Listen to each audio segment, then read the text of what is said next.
Hi, I'm Chris McBrien, a Gen-Xer, and the pop culture from my generation is awesome. And I'm Yancy Eaton, a Millennial, and the pop culture from my generation is dope. Episode 45, Ex Machina, movie review.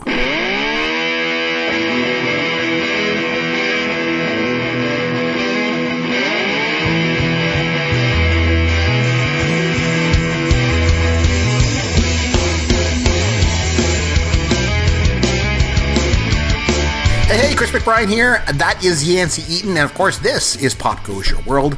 Before we get started, I did want to mention something. You know, if you like the show, if you enjoy the podcast, and hopefully if you're listening, then you do like it, Yancy and I just have a little favor that we'd like to ask. So it's that time of year again when the podcast awards come around, and what we would like to do is ask if you could just take 30 seconds out of your day. If you enjoy the show, all you got to do is go to podcastawards.com. You just quickly register there, and then you can select your favorite podcasts in like a number of different categories. And if you go over to the entertainment category, you'll see there's a drop-down menu, and I've registered our show there, and you just got to click on Pop Goes Your World, and you can nominate Pop Goes Your World in the entertainment category. The category is actually called the Rob Has a Podcast entertainment category. Like, they name the categories after past winners, I guess, of the awards. But anyway, please go to podcastawards.com and nominate Pop Goes Your World in the entertainment category. It'll take 30 seconds. Yancy and I, we don't really ask for much. You know, we do the show for free around here because we like it. It's fun. We have a great time. So, you know, there's no cost for you to download and listen to the show. And if you enjoy it, take 30 seconds out of your day and nominate us at podcastawards.com. So, Yancy, what's happening, my friend? Not a whole lot, just to piggyback off what you were talking about, not to beat a dead horse or anything, but, you know, there's really not like a prize for winning the podcast awards, but we've experienced this in the past whenever you and I both did Gen-Xer Fantasy together. It is really great exposure for the show. It helps bring a whole new audience to our podcast that has never experienced it before, and, you know, the chances of us winning obviously are slim to none just because we are a newer podcast with a growing audience that's, you know, small, but still very growing and fiercely loyal, which we appreciate. But like you said, it just takes a couple of seconds. If you guys do that, it would, you know, just really help the show a lot. Other than that, not a whole lot. My dad's birthday was yesterday, so nice. After we conclude the recording tonight, we're going to go out and do some fishing. Him and my brother, and I think my sisters are going to come tag along. It's hot in Florida, and you know, I'm still busy at work and stuff like that. But I missed recording last week, and I know there's a really good reason why. Do you want to kind of explain to them why we didn't record last week? Okay, so about a year ago, my wife says to me, like, I'm not a big concert guy. I've just never been like huge going to concerts. I'm more of a movie and TV guy, right? But anyway, so she's like, are there any concerts that you would like really love to go to, you know, in your life, kind of a bucket list kind of concert thing? I said, actually, there's three. Rick Emmett. I would like to go see Rick Emmett from Triumph. I would like to see, AC/DC would have been cool, but, you know, they've disbanded. They're no good, so that they're out. I would like to see ZZ Top, and I would like to see the Bare Naked Ladies. So, like, last year at my birthday, my wife took me to see Rick Emmett. That was wonderful. As you know, I went with Caveman a couple months ago to go see ZZ Top, and last week, we couldn't record on Friday, and when we normally record, because I took my son to go see the Bare Naked Ladies. So they were here. It's like the next city over from us, called Aurelia here in Ontario. And they have a folk festival, and the Bare Naked Ladies were headlining it. So I took my 8-year-old son over there. I tell you, what a great first concert for him to go see. You know, like, what a band. Like, they're goofy and they're fun and they're kind of like wholesome. You know what I mean? Like, they're, you know, clean and all that. So I have been a fan of the Bare Naked Ladies, like, ever since they came out. I remember they came out in like the early 90s. I had their original cassette. They put out a cassette that they did themselves. It had a little sandwich, like a submarine sandwich on it with an olive and a stick in it. And they had songs on there like McDonald's Girl and If I Had $1 Million. And then when they came out with Gordon, their CD, like, I loved it. So one of the things they did, and this is just a quick story, that I loved about them back in the day so much. I remember it was like back in like 91, 92, something like that. I was watching Much Music. So Yancy, that's the Canadian version of MTV. Okay. And I'm watching it, and the Bare Naked Ladies are like, nobody knows who these guys are at the time. Like I say, it's like 91, right? Nobody knows who these guys are. And they were at, like, I think it was Fort Lauderdale. So it's down your neck of the woods, right? And they were there for like spring break doing a concert. And I'm watching them do this concert, and they start busting into, they do a cover of Public Enemy's Fight the Power. Now, no. I'm like, ooh, this is going to be like, because I mean, like, I love Public Enemy. I mentioned that on the song, yeah. Shows. I love Public Enemy, love Fight the Power. And a bunch of young white guys in shorts from Scarborough, Ontario, on stage rapping Public Enemy. Like, I don't think so, right? They were phenomenal. Like, really? They killed it. It was so amazing. They did it, and then but they changed up some of the lyrics. Like, you know the part when they say Elvis was a hero to most? They go, Buddy Elvis was a hero to most. Buddy Rich, Buddy Hackett was a hero. And they start riffing on it and having fun. But it was really good. And in that moment, I was like, wow. These guys are actually really, really talented. And, you know, all these years later, they've got some staying power and they stuck around. So, yeah, I took my son to go see it. So it was a lot of fun. Serious question about this. How disappointed was your son whenever you said, I'm going to go take you to see Bare Naked Ladies? And he's like, oh, it's just a concert. Yeah, well, a bunch of white guys come out and play music. He's like, where's the Bare Naked Ladies? Exactly. He's 8, you know, yeah, they was really disappointed. He actually really enjoyed it. And let me tell you, they come out and and the sun has gone down, right? And so there is, the lights are on them and there's so many bugs. Like all these mosquitoes are flying. So they start just improvising and they start doing this rap song about bugs, and they're just like bugs, and they're just playing the drums, and then they busted into another rap song that they started making up on the spot about the park that it was in, and then they were talking about how they're from the area and all this, and then they were phenomenal. They have got so much energy and they're having fun. They are what a concert should be all about. So of my bucket list, the 3 bands that I saw, Rick Emmett and ZZ Top and Bare Naked Ladies were the best by far. They were phenomenal. And one of my favorite parts was they get done and they go off and everyone's cheering for them. So they come out to do an encore.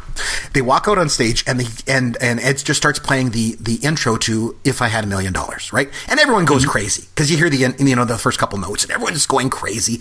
And he goes, wouldn't it be better if we did this song with Aurelia's own living legend, Gordon Lightfoot? And the place goes crazy. And everyone's cheering. And so Gordon Lightfoot's going to come out on the stage. And he goes, no, he's not really here, but wouldn't that be cool? And then they start playing the song. And I just, those guys are awesome, man. I'm telling you, it was phenomenal.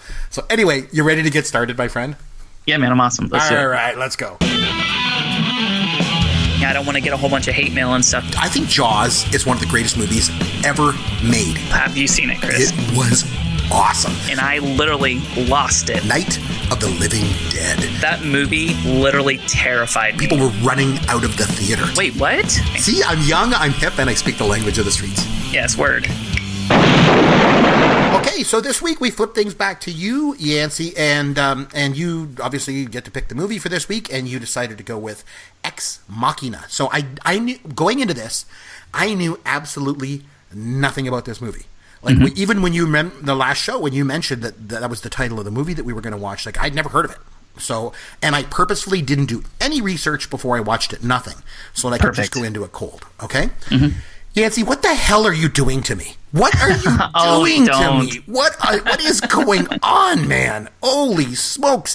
Okay, you got to start things off by explaining to me what it is about this movie that you love so much. I'm dying to know. Please, the floor is yours. So let me just set the table really quickly. I got an email the other day talking about how we don't say in advance that there are spoilers in this. I think by now, if you guys are coming new to the show, I guess you get a free pass, but we're almost always going to talk about exactly what happens in the film. We give you guys a week notice that you can come to this and, you know, have a chance to see the film. And I know that there's actually been people that do that with us that kind of watch it as we announce it.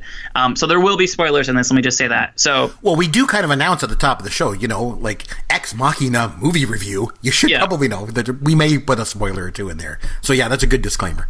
Yeah, but anyway, so disclaimer: spoilers ahead. Spoilers. If you have not seen it, maybe skip this one until you and come back to it. So, anyways, Ex Machina is a 2015 independent science fiction film. It's a psychological thriller. It was directed by Alex Garland. I think he also wrote it.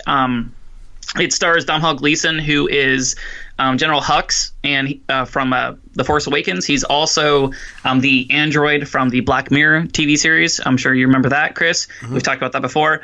And it also stars Oscar Isaac, who's also from The Force Awakens. He was Poe Dameron. He was the villain in the new X-Men Apocalypse movie that just came out a couple years ago. So both of these are kind of like up-and-coming actors who all of a sudden are getting really, really interesting roles. And, you know, in the next, 3 to 5 years, I think you're going to start seeing them more and more. It also stars Alicia, I think her name is Vikander. I'm not exactly sure how to say it. Very, very beautiful woman, incredibly talented. So it basically is about a programmer who works for a company that's kind of Google-esque. They're basically playing this off as like a Google-type company. He works for this company. He wins this award as a computer programmer, where he gets to go basically spend a week on the estate of the CEO and owner of this gigantic, artificial intelligence company.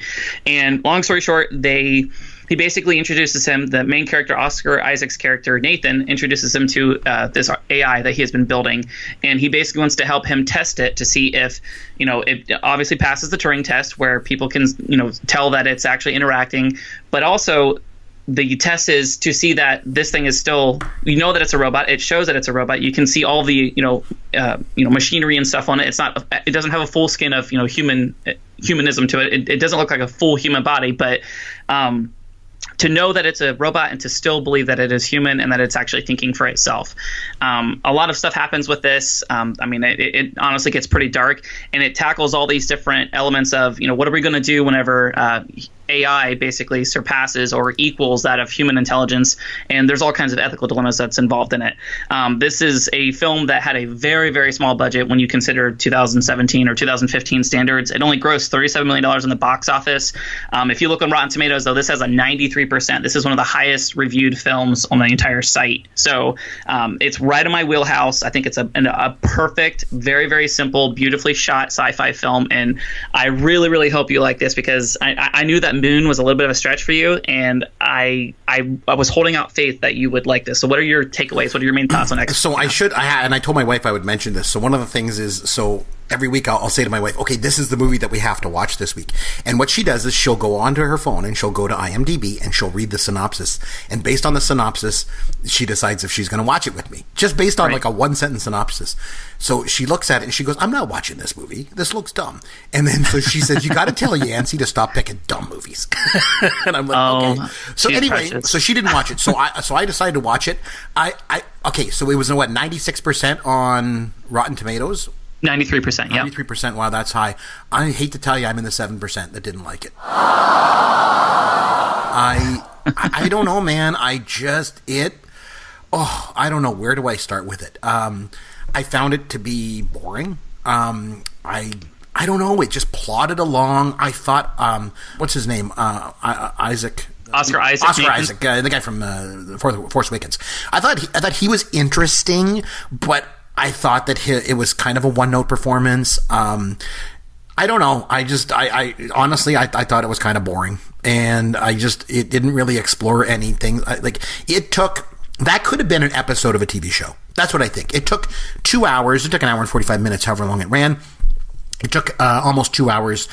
There's something that could have been accomplished, I think, in a half-an-hour TV show. And speaking of TV shows, it reminds me of Westworld a lot. Like, there's a lot of parallels to it. And if you remember, previously on a previous show, I had mentioned I didn't like Westworld either. And I know, like, some people were on me about that. Like, how can you not like that? It's the best. I read somewhere on Twitter this week, actually, they just said that they felt that Westworld was the best TV show of 2016. Well, let me tell you, I'm in the minority on that one, because I didn't like it at all. I gave up on that show. I don't know. Okay, so here's the thing. You mentioned that it's the thing with the search engine, and that's basically what the plot is, right? This guy, Oscar Isaac's character, he's the CEO and founder of this basically search engine company. And then they kind of, but what they're doing is they use search engines to, like, not just determine what people are searching for, and not just even what they're thinking, but like how they think about stuff. And it uses that to get the information to kind of create the AI and to kind of power the AI and stuff. So you know what that made me realize? It made me realize something. Millennials are friggin' paranoid, dude. You guys are paranoid. It's like you have this paranoia, and like in terms of like the search engines are like trying to figure out our brains and like take us over. It was like when we watched the Matrix, the same thing. Like the computers are taking over the world and they've got control of us. So and I don't mean this in a derogatory way, but it's very interesting that it seems like this is another film, a millennial film that's based on a lot of paranoia or fear of of technology and kind of things like that. That's obviously true, right? I'm not making this up. I don't think paranoia is the correct word, because basically what they're showing us is machine learning at its best, right? So the fictitious company in this, like I said, they're called Blue Book in the film, but it very closely emanates Google. It's the character Nathan is basically like a Sergey Brin type character. So there's all these different parallels. You mentioned that like it pulls from the search engines and it sees how people think, how their thought processes are. It breaks down language in a very, very simple state to where it can literally, like you were mentioning riffing earlier with the Bare Naked Ladies, where this artificial intelligence can actually adapt. It can take your words. It can use them in different puzzles and make sense of something where normally it would be very, very difficult for a machine to do that, right? So it's learning. But it also talks about how he was pulling all of these facial expressions and emotions and being able to tell if somebody is being truthful or lying or mad or upset or physically attracted to another human being or a robot by basically using all the front-facing cameras on laptops and phones and everything like that. So this isn't paranoia insofar as paranoia is afraid of something that isn't true, or you're convinced that something is out there to get you or watching you. I don't really think that's the case, because this is something that's been going on for almost a decade now. This is very, very real. NSA revelations came out. Basically, we are being watched. Every single time you type into something into a Google search bar, it's anonymized, but all of our actions online are being stored. They're being calibrated, and that's going into machine learning that's making artificial intelligence smarter and smarter and smarter. It's not paranoia insofar as in 20 years, we'll no longer have things like truck drivers. In 50 years, people won't know what it's like to drive a vehicle, because artificial intelligence is going to greatly, surpass in safety and efficiency what a human being can do behind the wheel. It's not like what you view as paranoia and just like, oh, those millennials like their technology. This is basically giving us almost like a preface to what's going to happen in the very, very near future. So like my take on it is completely different, where it's slowly introducing us to these themes that we're going to have to decide on. Like one of the major things in this is he's made multiple versions of this artificial intelligence. And whenever, he has this system, he has this algorithm that he implants into an actual, humanoid type robot or android. And whenever he is done with that version, he basically, pulls the plug on him. And he has all of these different versions in this, in this stockade style home somewhere.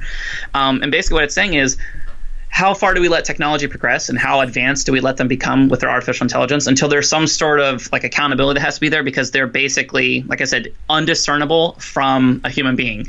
So it tackles that. It tackles privacy in the, the digital age. Like, are we okay with all of our information being stored and used for profit? Are we okay with how artificial intelligence is being, utilized and how it's going to supplant human beings? I mean, I'm talking a lot right now, but like it harks on all of these fears that are not just paranoia and, just blindly, assuming the worst. Like, this is something that's going to look very, very real. Maybe not in your lifetime, Chris, but certainly in mine, and my nieces. Because I'm so old, right? Yeah, because I'll be lucky if I make it to the end of this podcast without dying. I'm so old. Yeah. I know it's really interesting. Like I understand. Like we have two major themes right here, right? Like, you like to watch movies that are it's heavy on humor, wordplay. It's very, very clever. A lot of riffing, a lot of creativity that goes into these things, right? And I appreciate them, and I do enjoy them when I watch them. Whenever I'm looking for a particular movie, especially like one that I would go out to see in theaters, right? I'm looking for something that tackles one very specific idea, like this, like we mentioned with the artificial intelligence. It tackles a specific idea, and it's almost trying to give you like a lesson on something that could potentially happen. You know what I mean? It opens up your eye to a different way of thought. And, I always gravitate towards films like this. That's why I rank them so highly. It was like that with Moon. It was like that with District 9. Whenever I watch a movie, my goal at the end of it is a little different. I'm not just looking to be entertained. I want to learn something, and I want to see things a little differently. With all due respect to movies like Air, Blazing Saddles, like I enjoyed them, I didn't take something from that's going to stay with me forever, or it's not going to make me view the world any differently. Does that make sense? It does. So I think but you and I we'll always have that discrepancy between our films, just because like our goals whenever we watch a movie are just so vastly different. What do you think about that? I think you're probably right, but maybe my take is this, that I look to movies a little bit more for entertainment for the most part. There's some movies that I absolutely love for the advanced content and things in them, but for the most part I look to movies for entertainment, and I look to books a little bit more for that, for more advanced concepts for the most part. And that kind of brings up okay, so I've got a couple questions. So yeah, sure. Number one, how many times have you seen this movie? I'm curious. I more saw than it once? in theaters. What's funny is that, I've definitely seen it more than once. I saw it in theaters twice, which when you consider the fact it only grossed $37 million, I actually have like a pretty large percentage of that. But yeah, I saw it in theaters twice. I've watched it maybe 3 or 4 times since then. I just watched it again this week on Amazon. So I probably watched it 7 or 8 times, I think. Wow. That's interesting, because like we've talked about this before, and I've always made the point that I think Gen X films are eminently rewatchable. They just have a rewatchable quality to them, and I find a lot of millennial films don't. And like this one kind of strikes me as that. Like I watched it once, I would not watch it again. I've seen it. Mm-hmm. I've gotten everything I need out of it. I don't think there's anything else that I didn't get. You know what I mean? Like, it's not something, and I guess maybe that's part of these Gen X movies that we keep throwing at each other, or I throw at you for that matter. I guess it's more just an entertaining thing. So I just want to be entertained again. So I just watch it again and laugh and go for that ride again. Whereas here I probably wouldn't. So that's one thing. The second thing is that they kind of, as time goes on, as much as things change, sometimes they stay the same. And as more movies come out and stuff, we just find it's the same things are getting recycled over and over again. To me, the parallels between this movie and Mary Shelley's Frankenstein are pretty obvious. It kind of jumps out at me. It's just kind of a modern version of Frankenstein.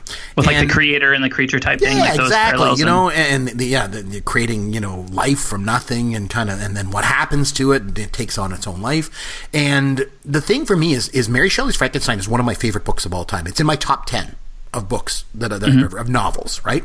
But for me, that has never translated to the big screen, ever. I don't know of any versions of Frankenstein theatrically that I thought were good. Any incarnations of it like this or in any other incarnation that really it just doesn't work on screen for whatever reason. There are some books that it just don't work on screen, and that's one of them. And maybe that was at play for me as well, because to me, this is something I think this would make a much better book than a movie. Does that make sense? I agree with that. I hate the determination that people make that, the book was better. I'm not saying you're doing that here, but of course the book is always going to be better because there's no limitation on your mind, right? With a movie, there are budget restraints. There is, whatever a CGI can invent, or, there's a lot of limitations that goes into that. With Frankenstein, you mentioned that, I think everybody had to read that in school at some point. I think I've read it once as an adult and once as a kid. It's a very good book, obviously. And, it's been riffed on for, countless times, dozens and dozens of times, that actual theme. But yeah, it doesn't. I can't think of an outstanding Frankenstein-esque film that works as well as that book does, and it's just other than maybe Young Frankenstein. But we'll get into that another time. Right, but I mean, whenever you're dealing with a classic like that, I think you're always going to see that where any remix or any deviation off of the original, it's kind of always going to fall short. I'm trying to think where we can go with this to kind of wrap this discussion up. I do think that anybody who's... Yeah, a couple of things I want to mention that I thought was interesting. Early on in the film, I thought it was cool when Nathan, that was Oscar Isaac's character, when he says, who are you going to call? He's like, Ghostbusters, who you get a call? And he's like, what, you don't know that movie? He says to the guy. And I thought, at that moment, it reminded me totally of this podcast. Because it's it's like this older guy is saying, what, you've never heard of that movie? Well, how can you not know that? I thought one of the other plot devices that seemed unusual to me was the fact that he drinks so much. It was never explained. It was never kind of, that he was this genius that had to have this outlet or anything like that. Mm-hmm. And really kind of what it did was it kind of came down to a bit of a plot point. The fact that, I'm going to get him drunk tonight and then I'm going to, bust us out of here. And then it didn't go to fruition. So it kind of made things, so really it was just a plot point. Though I don't know. To me, there was just a few things that were a little bit derived of the whole thing. That's what I thought. What was the other thing that I wanted to mention to you? Oh, and by the way, when you mentioned Oscar Isaac, and obviously you mentioned he's obviously well known for being in The Force Awakens because he was Poe Dameron, but he was not my favorite pilot of any of the Star Wars movies. That, of course, was Porkins. And we just mentioned that before we came on the air. We were talking. Yes, we did. We were getting ready to go. You always say you want to peel back the curtain and kind of let people know what goes on. Yancy texts me right before the show. Hey, man, are you ready to go on? I'm like, yep, just give me 5 minutes and we'll start recording the show. And he's like, okay, 10-4, red leader. And I'm like, no, just call me Porkins. So, Porkins is one of my favorites. I saw somewhere. Nickname. No offense, I know, exactly, because I'm a heavy guy. So I saw somewhere a little while ago, I think it was on Twitter, that they actually created a little figure. You know how the Star Wars figures that they have? They actually had a Porkins figure. I'm like, what? If you find that somewhere, Yancy, buy it for me. I thought Caleb, that his character, or the actor, I thought he reminded me of a young Thomas Hayden Church. I couldn't get it out of my head watching the whole movie. I don't know. There was another concept, though, that came up that kind of struck me, too. I was talking before about, using search engines and being paranoid of technology and all that. There was another one, though. This idea of the fact that that Caleb was the chosen one. They even mentioned that in the movie. He's like the chosen one. I thought this comes up again. It's just like in The Matrix. There's that recurring theme of somebody who's a chosen one, which I thought was interesting. What was the deal when he cut his arm? when he kind of like that was actually hard to watch. I was like, whoa, what the heck? What was the thematically going on there? I don't really get it. I think what that was so he's in this like stockade style. It's a very, very nice house. In reality, my wife actually looked it up. I think it's in like the Netherlands. It's an actual hotel. But basically, like whenever he's doing all of these Turing tests and he's having conversations with Ava, the artificial intelligence, he's going back and forth with her, and he's trying to help Nathan, who created her, basically expose any bugs or things that he can improve on to make her seem more realistic. I think that's kind of like a play on where he's basically starting to have doubts about reality and about what actual consciousness and agency is, where he's trying to determine at some point where, well, what is my origin? Is it a possibility that I'm actual artificial intelligence as well? You see what I'm saying? I'm basically implanted with a memory, and I'm an artificial intelligence that is basically testing another one. You see what I'm saying? So I think it was one of those things where like it was almost like an identity crisis where he felt so violated because all of his search history, he basically finds out at the end of the film that Nathan had completely opened up his entire life and knew everything about him up to like the deepest, darkest secrets as far as like, his porn viewing history and stuff. So he knew everything about him. And I think it was just one of those things where like he almost lost like his sense of humanity whenever he was dealing with this artificial intelligence. And that was almost like him just reassuring himself that he still actually was a person despite, having been violated like that and, calling into question his own humanity. That's what I think. I don't think it's actually, obviously it's not explained in the film at all. It's a little open for interpretation, but that's what I got out of it. Another theme that I thought was interesting, and this was one that was touched on in Westworld as well, was this idea of can you be attracted to a robot?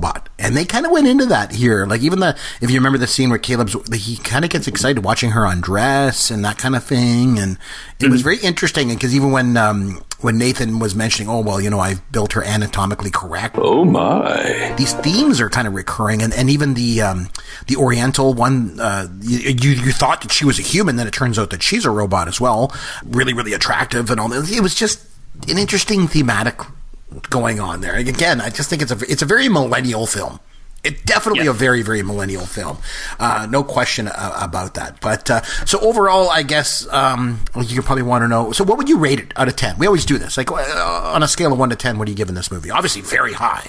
Yeah, I would give this like a 9.4, 9.5. I think it's an absolutely perfect film. I think as much as that is left for interpretation, especially like the ending where she basically she locks him inside the compound and she kills her creator and she goes out into the world, and it shows her at the very end just like walking to like a crowded intersection among a bunch of people walking to and from, and she just starts to integrate into society. I think I thought it was like a perfect ending. It was a perfect film completely. Visually, it's stunning. I thought all of the acting performances were incredibly strong, and it's just a really, really unique standalone film. So I'd probably give it a 9.4. Yeah. Wow, that's high. I thought it was interesting when you mentioned that because when she obviously killed Oscar Isaac's character and then she left Caleb locked in there and she left, I thought it was interesting because when she was leaving, before she even left the compound, she was walking up the stairs and she turned, and I don't know if you picked this up, but she smiles. It's the first time in the movie that she smiled. I know. I was like, oh, she just smiled. And, I don't know if she was smiled because she was looking out the windows and seeing trees and stuff for the first time, or if she was smiling because, what she had just done, or she's going to get out of there. I don't know. That was supposed to be ambiguous, I guess.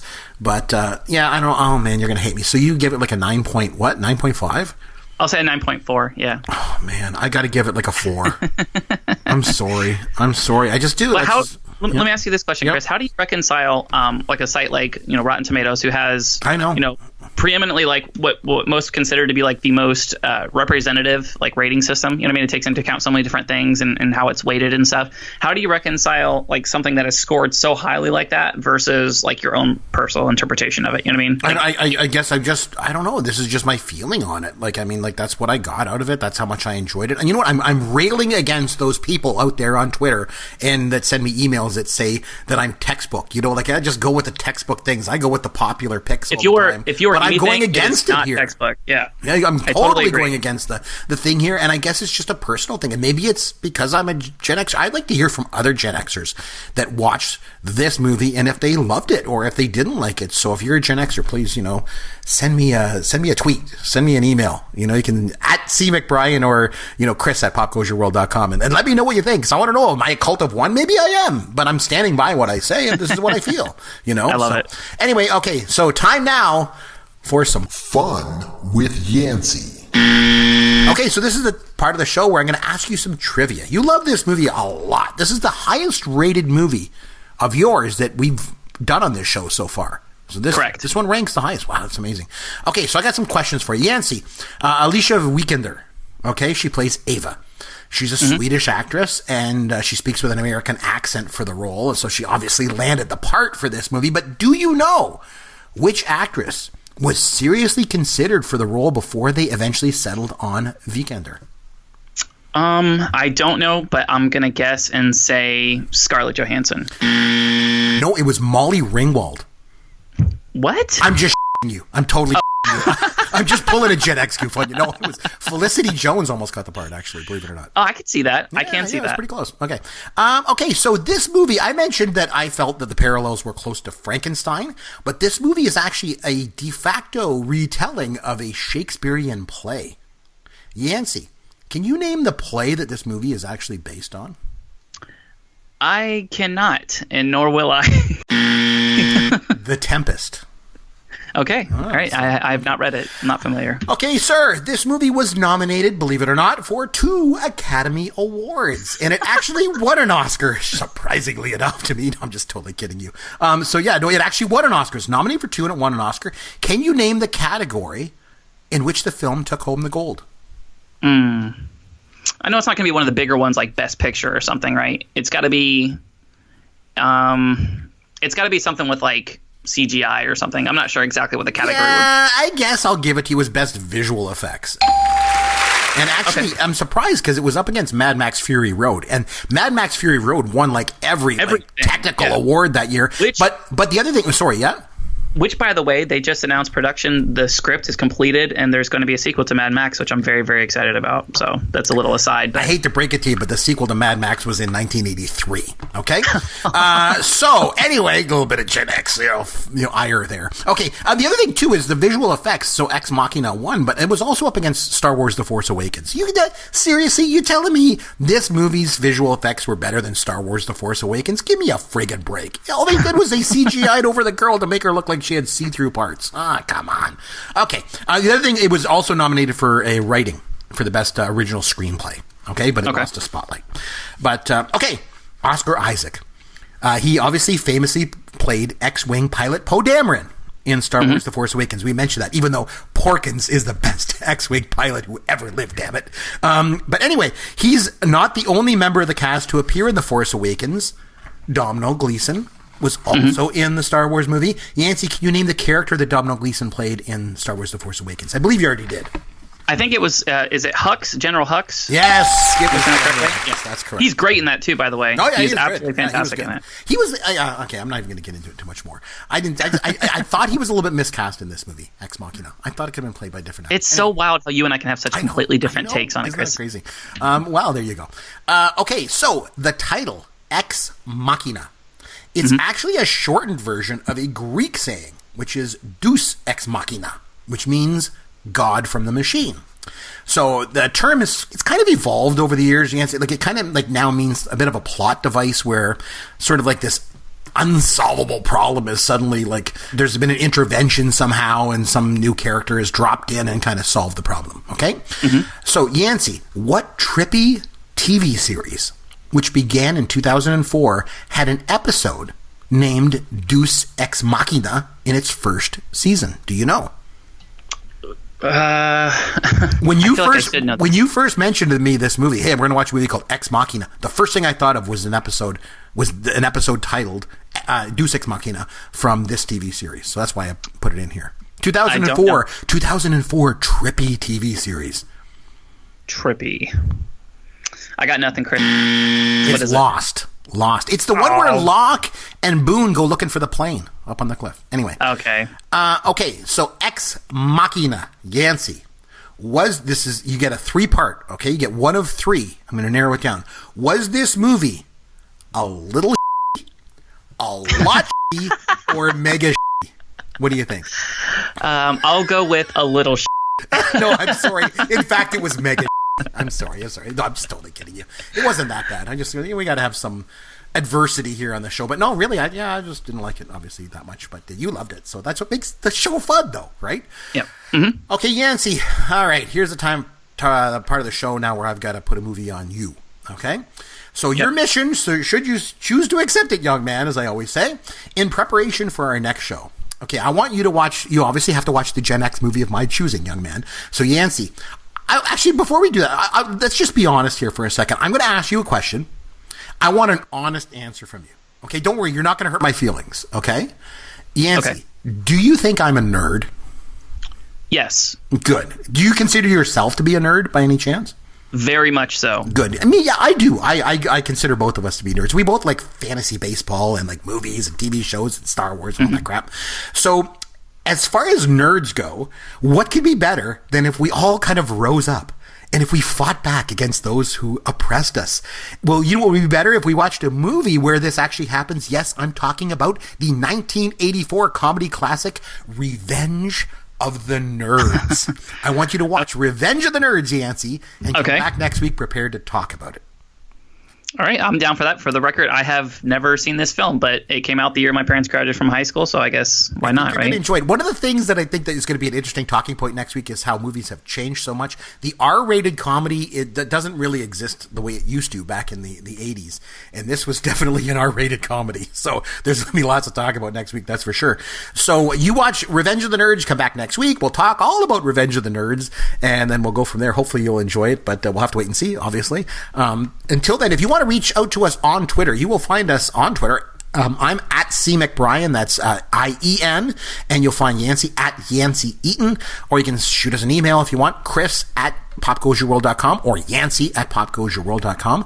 But until next time, this is Chris McBrien on behalf of Yancy Eaton, the Millennial, saying thank you for listening to Pop Goes Your World, the Pod Culture Podcast for the Generations. Thank you for listening to the Pop Goes Your World podcast. Continue the conversation on Twitter at C. McBrien or at Yancy Eaton. Please consider leaving a review for the podcast on iTunes or wherever you download and listen to the show.